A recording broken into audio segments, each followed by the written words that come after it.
민주평화통일자문회의 20기가 공식 출범해서 본격적인 활동에 들어갔습니다.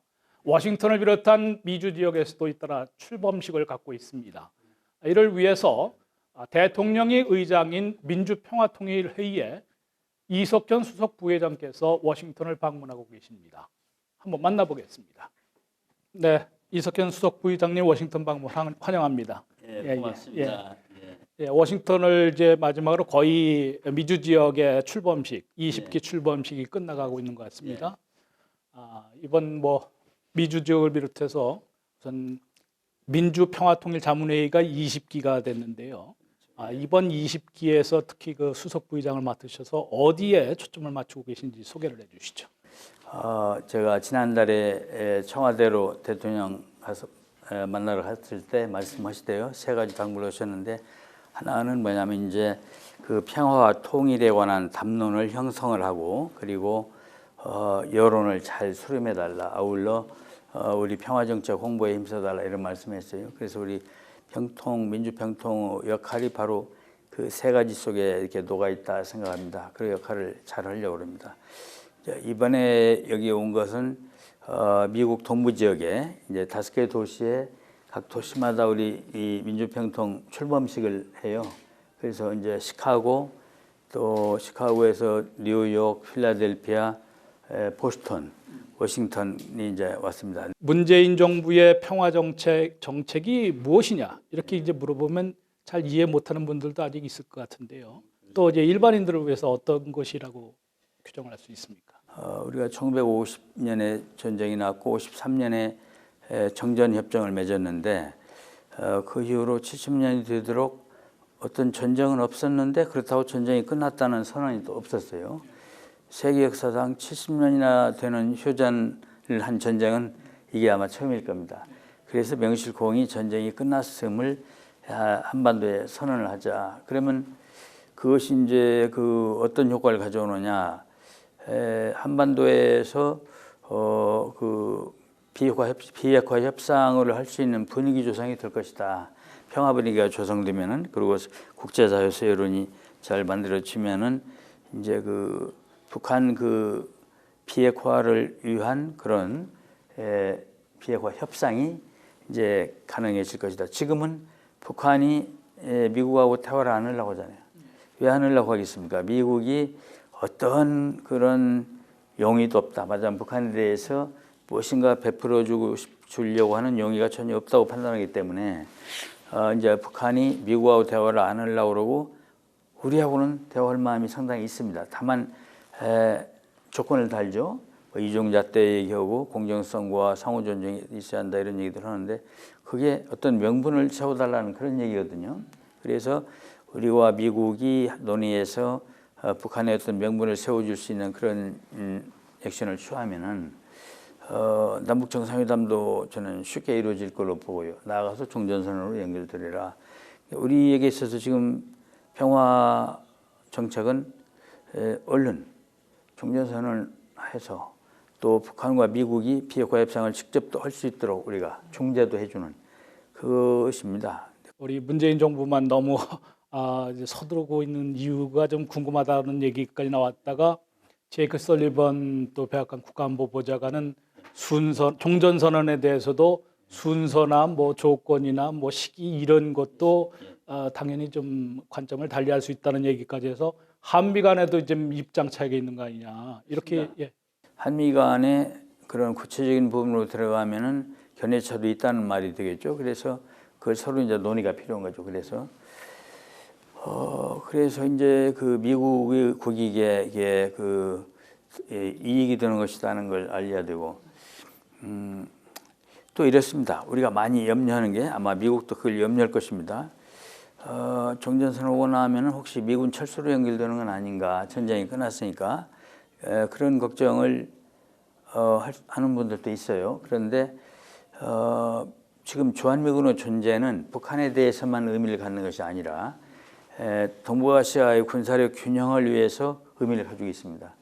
그러니까 우리가 종전선언을 한다 하더라도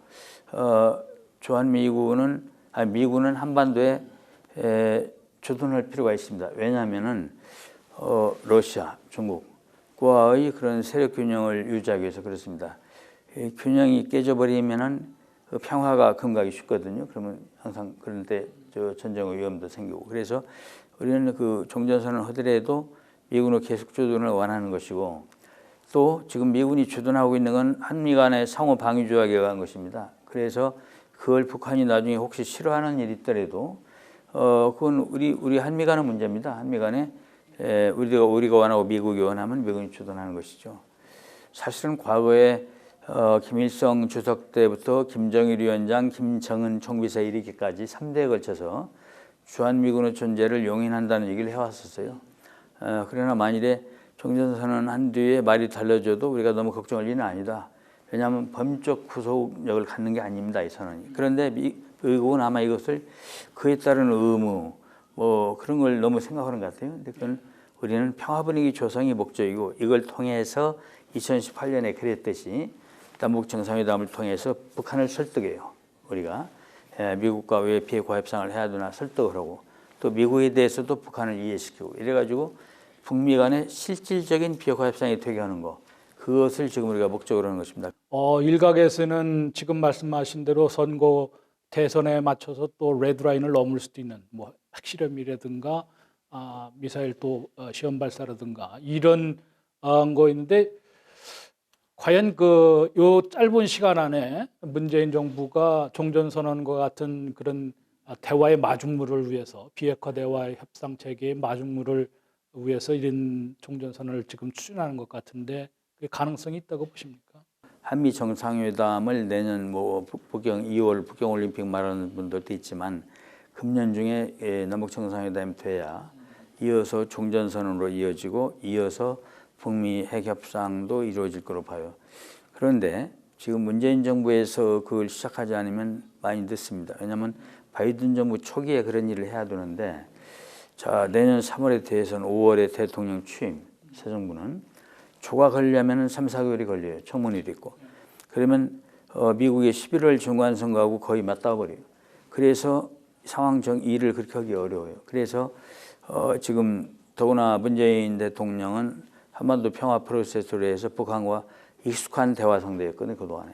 그래서 이 남북 정상회담을 금년 중에 성사시키고 정상회담을 해서 이어서 북미 회담으로 이어질 수 있도록 이렇게 해줘야, 기틀을 만들어야 또 차기 정부가 그걸 이어받아 서죠.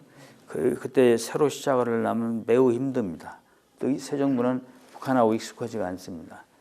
그래서 문재인 대통령이 임기가 지금으로서는 5개월 남았지만 그런 일을 해야 할 필요가 있다, 이렇게 보고, 남과 북 사이에 그런 제한에 대한 어떤 침묵이 너무 길어지면은 안 된다는 생각을 했을 거예요. 침묵을 차단해 주기 위해서 우리가 이런 의사를 가지고 있다, 통신 연결도 하겠다라고 미리 예고까지 한 거예요. 북한은 상당히 대화에 적극적인 관심이 있다는 것을 제가 판단을 그렇게 하는 것입니다. 실제로 어떤 명분 있는 조치를 한미가 할 수 있으면 북한이 정상회담을 금방 할 거라고 확신합니다. 근데 이런 시기에 3,900명의 해외 자문위원, 특히 그 미주 지역에 있는 자문위원들이 어떤 역할을 하고 어떤 활동을 좀 펴야 한다고 권고하시겠습니까? 우리 국민 사이에 이 평화의 가치와 통일의 필요성에 대해서 홍보하는 것도 중요하고, 아울러 재미 동포들은 재미 자문위원들은 이 미국에 대한 그 공공외교가 참 필요하다 생각합니다. 그 힘이 대단합니다. 공식 외교, 이게 이 외교부와 대사관을 통한 공식 외교로도 우리가 긴밀히 미국과 논의해야 되지만, 한편으로 공식 외교 라인이 아닌 그런 민간 차원의 그런 공공외교가 정말 절실하다는 하나의 징조합니다. 그게 그런 걸 통해서 공식 외교에서 우리가 말 못하는 걸 우리 한국 의원들이 와서 얘기도 좀 해주고 그럴 필요가 있습니다. 그래서 저는 우리 평통 자문위원들도 뭐 미국 하원 의원들하고 친하고 후원 회원도 좀 돼주고 지역구에서도 좀 시민권도 많이 얻어가지고 영향력을 키우고 이랬으면 좋겠습니다. 긴 시간 말씀 고맙습니다. 감사합니다. 고맙습니다. 예.